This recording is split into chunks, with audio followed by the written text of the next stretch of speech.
ரூபாய் வழங்கப்படும் என்ற வாக்குறுதியை நாங்கள் இன்று கொடுத்திருக்கிறோம். அதே போல கடந்த தேர்தலிலே நாங்கள் ஒவ்வொரு குடும்பத்திற்கும் 1500 ரூபாய் கொடுப்போம் என்று சொல்லியிருந்தோம். ஆனால் வெற்றி பெற முடியவில்லை. திராவிட முன்னேற்றங்களை வெற்றி பெற்று ஆட்சியில் வந்தார்கள். அவர்கள் மகளிர் உரிமை தொகை என்று 1000 கொடுக்கிறேன் என்று சொன்னார்கள். கிட்டத்தட்ட 3 ஆண்டு காலம் கொடுக்கவில்லை. அதற்கு முன்புதான் கொடுத்தார்கள். நாங்கள் அப்படி அல்ல. வெற்றி பெற்று வந்த 2வது மாதத்திலிருந்து தொடர்ச்சியாக ஒவ்வொரு குடும்பத்திற்கும் 2000 ரூபாய் அவர்கள் வங்கியில வைக்கப்படும் என்ற வாக்குறுதியை நாங்கள் கொடுத்திருக்கிறோம். அதையும் செய்வோம். கிராமத்தில் 100 நாள் வேலை ரொம்ப ரொம்ப முக்கியம். ஓரளவுக்கு நிம்மதியா இருக்கிறவங்க கூட இந்த 100 நாள் வேலைக்கு போறாங்க. கிராமத்தில் பார்த்தா ஏன்னு சொன்னா ஒரு 100 நாள் அந்த வேலைக்கு போகும்போது ஒரு பொருளாதாரம், ஒரு வருவாய், ஒரு 300 ரூபாய் 400 ரூபாய் வருது. அதில் இந்த ஆட்சியாளர்கள் தொடர்ந்து ஒரு பெண் வேலைக்கு செய்கிறார்கள் சொன்னால் 100 நாள் முழுமையாக வேலை கொடுப்பதில்லை. என்ன காரணம் என்று சொன்னால் அவர்களுக்கு வேண்டியவர் இந்த பணிதள பொறுப்பாளர்களை வைத்துக் கொண்டு அவர்கள் எங்க பெங்களூர் இருப்பாங்க, அவங்க கையெழுத்து போட்டுறது, பேங்க் கொண்டு கொடுத்துறது, அவங்களுக்கு பணம் போய் சேரும். இதையெல்லாம் மத்திய அரசு கண்டுபிடிச்சுதான் யார் யார் வேலைக்கு செல்கிறார்களோ அவர்களுக்கு மட்டும்தான் பணம் பட்டுவாடா பண்ண வேண்டும் என்று சட்ட திட்டங்களை மாற்றினார்கள்.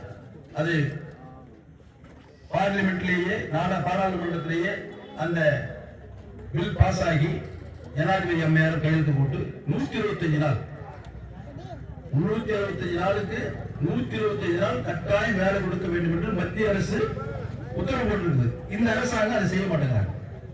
அதைத் தொடர்ந்து உங்கள் ஆட்சியோடு ஆட்சிக்கு வந்தால் நாங்கள் 125 நாளை 150 நாட்களாக உயர்த்தி உறுதியாக ஒரு தனிப்பட்ட பெண்ணுக்கு அந்த 150 நாள் வேலை கிடைப்பதற்குரிய உத்தரவாதத்தை அளிக்கிறோம் என்ற வாக்குறுதி கொடுத்திருக்கிறோம்.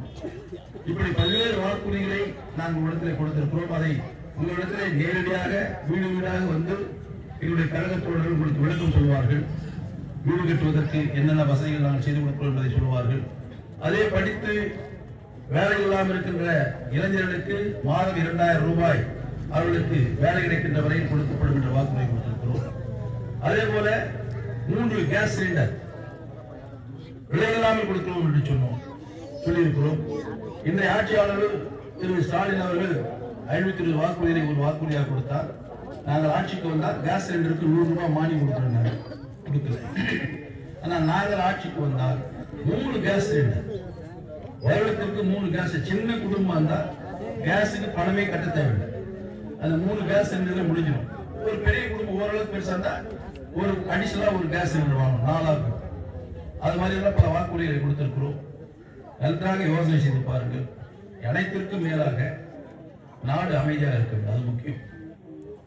இன்னைக்கு பல்வேறு கொலை கொள்ளை பெண்கள் பாதுகாப்பற்ற நிலை இருக்கிறது. காரணம் இந்த தவறுகள் எல்லாம் நடப்பதற்கு காரணமாக இருக்கின்றவர்கள் அந்த இளைஞர்கள்.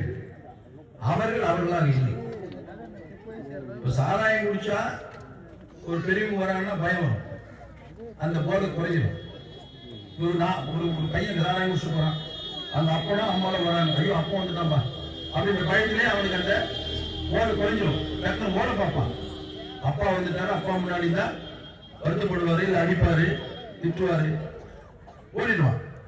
அதே பையன் சாராயம் குடிக்கிறதுக்கு பதிலா கஞ்சா அடிச்சுதான் வச்சுங்களேன். இந்த அபின் இந்த கெமிக்கல் மருந்து நிறைய வருது. சும்மா இந்த நாக்குல தட்டு அப்படியே ஒரு மோன மனநிலை.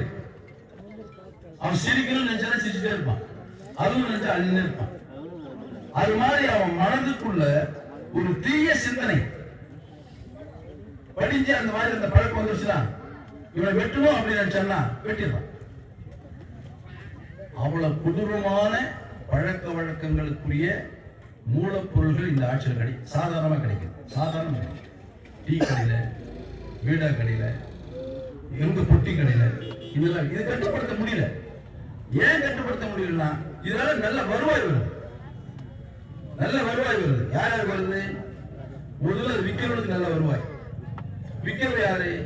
இந்த ஆட்சியில பங்கெடுத்து இருக்கிறவனோட தொடர்பு இருக்கிறவன் விற்கிறான்.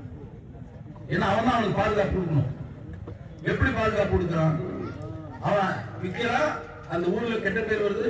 ஊர்ல பெரிய மனுஷன் போய் போலீஸ் ஸ்டேஷன்ல சொல்றான், இந்த பையன் வந்து எங்க கஞ்சா விற்கிறான், எங்க பசங்க தான் கெட்டு போயிடுறாங்க, அதனால இதை நிறுத்தணும், அவனுக்கு புரியுங்க அப்படின்னு சொன்னா அந்த போலீஸ்காரன் பிடிக்கணும்னு நினைச்சு வருவார். அந்த போலீஸ்காரன் கொஞ்சம் காசு வாங்குற போனாந்துச்சுன்னா அவருக்கு போய் பணம் கொடுக்குறான். பணம் கொடுத்தாங்கன்னா வந்து பார்க்கலாம், கிடைக்கணும்னு போயிடுறான். ரெண்டாவது நாள் அவனுக்கு தைரியம் வந்து போலீஸும் தெரிஞ்சிருச்சு. அதனால நமக்கு கவலை இல்லை, சாதாரணமா வைக்கிறான். அது வருவாய் அதிகமா வருது. வருவாய் அதிகமா வரும்போது இந்த தப்பு பண்ணக்கூடிய வாய்ப்பு வரும்போது யார் யாரெல்லாம் நம்மளை கட்டுப்படுத்த நினைக்கிறானோ அவளுக்கெல்லாம் வாய்க்கரிசி போட்டுருவோம். அவன் அமைதியாயிடும். இதனால்தான் மிக அளவில் தமிழ்நாடு முழுவதும் ஒரு மிகப்பெரிய சங்கடங்கள் மக்கள் மத்தியில் இருந்து கொண்டிருக்கிறது. இதை முதல்ல ஒழிக்கணும். இது ஒழிக்கணும்னா நல்ல ஆட்சி வரணும். நல்ல காவல்துறையை கட்டுப்படுத்தக்கூடிய திறமை மிக்க முதலமைச்சர் வரணும். அந்த முதலமைச்சர் நம்முடைய எடப்பாடியார் அவர்கள். அது மாற்று கருத்தை கிடையாது. அதனால இந்த நாடு அமைதியாக இருக்க வேண்டும், சுபிட்சமாக இருக்க வேண்டும். ஏன்னா இன்னைக்கு வந்து நம்முடைய ஓசூர் பகுதி, இந்த பகுதியில் பார்த்தீங்கன்னா உலகத்திலிருந்து எங்கெங்கோ தான் எல்லாம் இங்க வந்து வேலை செஞ்சுட்டு